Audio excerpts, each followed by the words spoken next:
This ain't Texas. I tell you something that is Texas and is 100% boom, brilliant. Jasmine Crockett, just every single time without fail. She's in a class, she's in a league of her own. Unbelievable. She hits the nail on the head every single time. Press the like button. This is, I promise you, kid you not, put it on repeat. Brilliant. Ralph, I appreciate you being here and all your work and the work of the FDA. I was going to talk a little bit about a different topic, but I just want to clarify some of the truly insane attacks on vaccines and just what happened during the pandemic that we heard a little bit earlier today, which I found to be really wild. I just want to reiterate that during the pandemic, we lost 1.3 million American lives. In my city alone, we lost almost 1,300 lives back home in California, in the city of Long Beach. And we know that many of the folks that we lost would have lived if they had had access to the vaccine or had been vaccinated. We know that for a fact. We know the success of vaccines, and certainly today with more data, we know how effective they've been. What's concerning now, as we know, is as early childhood vaccinations are reaching new lows. We're having other diseases come forward, like measles and other diseases that we are now not addressing because all of this vaccine denial that is happening, unfortunately, not just across this country, but also here in Congress and in this chamber. Vaccine hesitancy outside of what happened to COVID-19 is going to cause this country great harm. And instead of doing the responsible thing, earlier today we had folks on the other side attack vaccines with, in my opinion, conspiracy theories and with treatments that we know are ineffective and have shown not to work. We also know this is not just a matter of personal choice. Across the country, there are millions of people who don't have the choice and who cannot get vaccinated because they might be too young, they might be immunocompromised, or have other underlying health conditions. And so America's high vaccination rates is something that has helped our country for so long that the FDA has been so involved with, and it's very concerning that our vaccination rates and our vaccine process is being attacked. I also want to note that there have been comments made over and over again about vaccines, about somehow vaccines causing turbo cancers or vaccines causing miscarriages, or that the COVID vaccine somehow has no effect on healthy people, that are all false. And I know that you know this, your team knows this, and I just want to reiterate that for the public. What I did want to say, and I have less time to do so, but I wanted just to transition and just thank you and your team for what you're doing as it relates to listening to the LGBTQ plus community. Myself, as an openly gay person, I really appreciate the FDA's move and decisions allowing particularly gay men to be a part of the solution when it comes to health, when it comes to blood donations, when it comes to other forms of surrogacy. The FDA has really stepped forward, and especially on the recent change in guidelines as it relates to LGBTQ plus Americans and gay men being able to donate blood. I think that as a gay person, it's comforting to know that if there was an emergency where my blood or other blood was needed, that we would have that same right. And thanks to all of you. Dr. Califf, in the time I have remaining, could you describe the FDA's draft proposal and how this helps advance equality while also expanding the donor pool as relates to the recent changes you guys you're all making? All right, simply, first of all, let me just say I appreciate your comments. Just back on the vaccines, just one point I want to make. All medical interventions have risks as well as benefits. In the earlier discussion, if you want to be alive and not be in an intensive care unit, you're better off getting vaccinated. There are some people that have side effects. I just want to note that because it's important to take care of those people also, but the benefits far outweigh the risks. Simply put, the question that you asked, people had raised this issue about donation for many years, and we did a study which showed that a questionnaire about behavior can do much better than just a time-based thing related to the LGBTQ community. So we are well along in that now, and it looks like it's really going to work, and we'll be consistent with what other countries are doing. So we're really glad we were able to come to this conclusion. Great. Well, thank you very much for your work and for your team's work. I yield back. Chair now recognize Mr. Fry from South Carolina. Thank you, Mr. Chairman. Commissioner, thank you for being here. Congress enshrined harm reduction as a kind of a pillar in the 2009 Tobacco Control Act.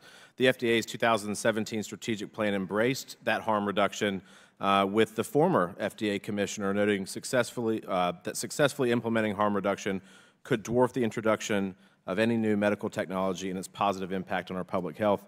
Unfortunately, the Center for Tobacco Products' current leadership under the Biden administration seems to have abandoned harm reduction as a foundational principle of its tobacco policy by refusing to authorize other tobacco products that have been pending before your agency for years. Your agency is failing to acknowledge the need for real change to provide better options for 28 million American smokers. A recent study from Yale University found that for every 0.7 milliliters of e-cigarette e-liquid that goes unsold due to flavor restrictions, 15 additional cigarettes are sold. It was also found that e-cigarette flavor restrictions in place for at least a year yielded 20% increases in sales of cigarette brands disproportionately used by underage smokers. Can you explain why the FDA and the CTP have authorized 900 new cigarettes in the time that it has authorized only a handful of vapor products? First of all, we haven't abandoned the principle that you described, but it's a little more complicated than that. It's a responsibility of the company to produce a data set that shows that the benefits of smoking, of combustible tobacco reduction exceed the risks due to getting teenagers addicted. Vaping products get people addicted to nicotine if it's a new user. So we've always got to balance that risk of getting millions of teenagers addicted to the benefit to adults with combustible tobacco. So there are 23 products now on the market that have met that standard, and other companies are welcome to submit their data and produce the data showing that they meet that public health standard. Does CTP still believe in the continuum of risk of nicotine products, and does the FDA think it's helpful for adult smokers who would otherwise continue smoking cigarettes to switch from combustible cigarettes to smoke-free alternatives? Yes or no? There's not a yes or no answer to that, because for adults, the best thing to do is to stop using tobacco products altogether. The second best would be to switch to a vape, but the very best would be to be, as we already discussed, if you look at the residue from vaping relative to no use of any tobacco product, it's, raises a number of issues over the long. I think the concern that I have, sir, and I think the concern that many people share is that there seems to be an abandonment of a congressional, not only intent, a directive that we're going to pursue harm reduction as an actual strategy in the country. And if you have 900 cigarette that have been approved and only a handful of vape or other products, that seems to be divergent to what Congress has outlined for your agency. Would you not agree with that? I'm not familiar with the 900 term set. I have to go back and look at that. But we have not abandoned the idea that the company should show that it can successfully transition people from combustible tobacco to vaping in a way which does not increase the risk to teenagers of getting addicted to nicotine and therefore being susceptible to switching to tobacco. So in addition to vaping, you have other products like Zyn or something similar to that. Would you consider that to be a harm reduction product? We discussed this early. The term harm reduction tends to be used by industry to cover a lot of different areas. But if there's a product that can cause someone to stop using combustible tobacco and not get teenagers addicted to nicotine, that's a benefit. Commissioner, there seems to be some, reading about the FDA, there seems to be some pretty heavy backlog within the agency. How are you utilizing your workforce to innovate the FDA, and what type of metrics are you using to make sure that you're being productive not only for companies that have products that go before you, but for the American people? As we discussed earlier today, I think everyone was surprised by the over 26 million applications that came in, and there was a big backlog, and we've now cleared 99% of that backlog. But just like all other parts of FDA, when applications come in, they're tracked. We keep track of where we are, and as we're employing better technology, and we're just going through some organizational changes. You're welcome to read the Reagan-Udall report that we commissioned to guide us there. So we're hard at work. We want to meet the timelines like we do in all the other product areas, and we're going to do that as fast as we possibly can. You make a good point there. Thank you, Commissioner, and thank you, Mr. Chairman. I'll yield back. Chair now recognizes Ms. Presley from Massachusetts for 5 minutes. Thank you, Commissioner, for joining us today. First, let me just also acknowledge and thank you for your responsiveness and your swift action on my outreach to you regarding formaldehyde and chemical hair relaxers, also the shortage of children's Tylenol and Motrin. Personally, as someone living with alopecia totalis, I also appreciate your efforts in that regard. And finally, for the purposes of my question line today, reproductive justice. Dr. Califf, last year the FDA took pivotal steps to protect medication abortion access, including by allowing abortion pills to be prescribed by telehealth and distributed by retail pharmacies. Medication abortions accounted for 63% of all abortions performed in the United States last year. If mifepristone is pulled from the market, access to routine medical care would be jeopardized for people across the country. As part of their draconian, unpopular goal for a national abortion ban, let's call it what that is, forced birth, which for many will result in forced death, Republicans continue to try to block access to medications like mifepristone by spreading baseless conspiracy theories. The fake news is rampant. I have a teenage daughter, and we like to play a game called Two Truths and a Lie. So if you'll indulge me, we're going to do some variation of that right now. I want to use my platform to clarify some of this disinformation by playing a game called Fact or Fiction. Dr. Califf, I'll say a statement, and you'll reply with just one word stating if it is fact or fiction. Let's start with this. Fact or fiction? The FDA conducted a rigorous review of extensive research on mifepristone. Correct, that's a fact. Mifepristone has been on the market for almost 24 years, and more than 100 studies have affirmed its safety since. Fact or fiction? Judges know better than public health experts if medication abortion is safe. Because the Supreme Court is currently adjudicating a case that involves it. But I am on record, and so are all of us, that it would be bad for the entire system of drug development and availability of medications in the United States if judges begin overruling the FDA as a matter of routine. Thank you. So that's fiction. The FDA, not the courts, determines the safety of drugs. Fact or fiction? Mifepristone is a form of medication abortion is safe and effective. Fact. Correct, that's fact. Research shows that less than 1% of patients experience serious side effects, posing fewer risks even than Advil or Tylenol. The facts are adding up. Mifepristone is a safe, effective, and routine form of health care that remains necessary and legal across the nation. Now, this may be a game for today's hearing, but unlike Republicans, I have no interest in playing games with people's lives. And this is gravely serious. For many, especially black women, pregnancy and childbirth can be life-threatening.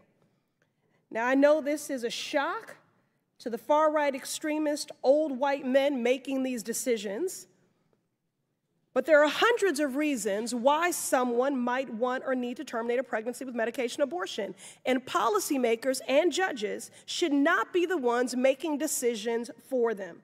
If Republicans and anti-abortion extremists have their way, access to mifepristone will be cut in every state, blue or red, even in my district, the Massachusetts 7th, where abortion care is legally protected. Since I've been elected to Congress, I've been proud to lead the Abortion Rights and Access Task Force under our pro-choice caucus, fighting alongside my colleagues for mifepristone access. I'll continue to fight to affirm abortion care as the fundamental human right that it is, and I urge my colleagues to do the same. Thank you, and I yield. Chair now recognizes. So much for being here. You know, you are a brave man.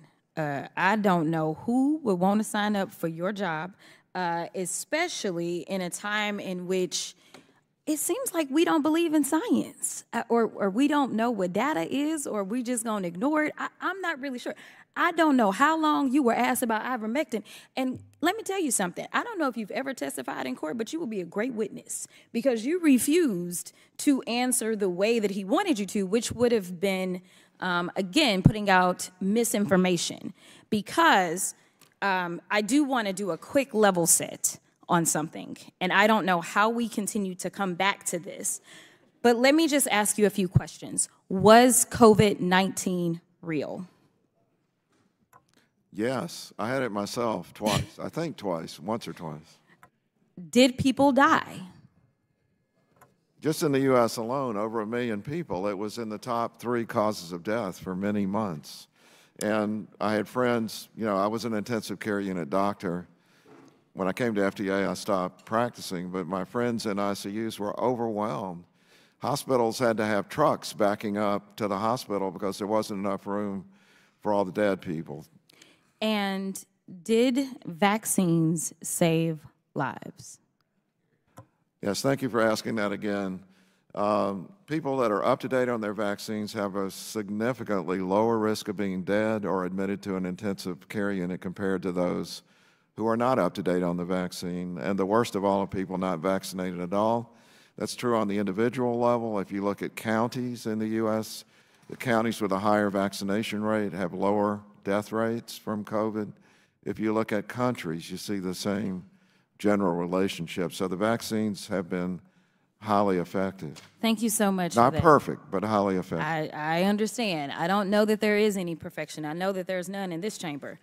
Nevertheless, as a result of an administration that believes in science and data, we now have ARPA-H, which ARPA stands for Advanced Research Projects Agency for Health. And my district, luckily, was the recipient of an ARPA-H customer